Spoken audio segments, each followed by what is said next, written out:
Igniting progress is about walking the talk. You have to walk your talk. Today I talked about having a good sense of humor. I talked about sharing that greatness within you, your popcorn. But now you got to walk your talk. You got to live your message. What do people know about you? What will they remember about you? Here's what happened to me many years ago. I never set off to be a motivational speaker. I didn't. In fact, I took F's and zeros in college whenever a presentation was due because I was so scared.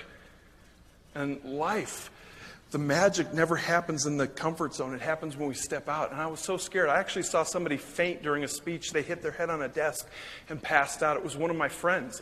I thought it was part of the presentation, so I clapped.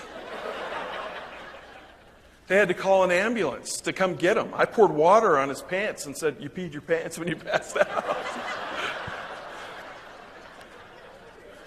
Young men. The teacher just looked at me like, "What are you doing?" "Don't worry, it'll be funny when he wakes up." For most of us.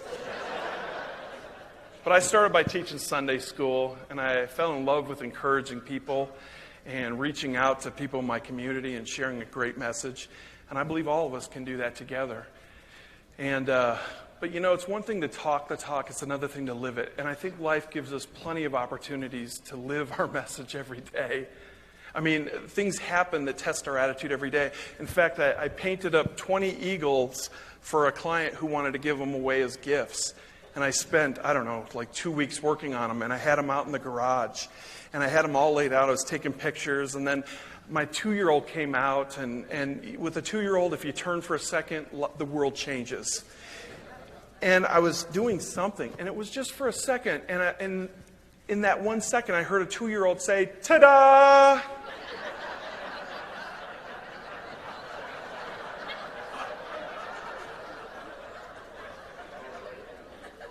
Life gives us plenty of opportunities to test our attitude. She took a can of paint and went like this, splattered it all over them all.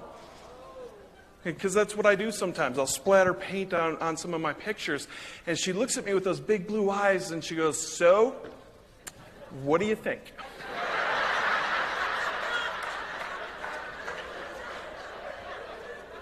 I was like, "I think Daddy's going to teach you some new words."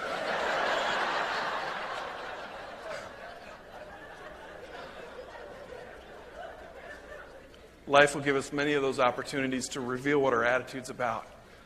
I didn't flip out. I didn't lose it. I praised her. And I said, "Now go spend the day with your mom."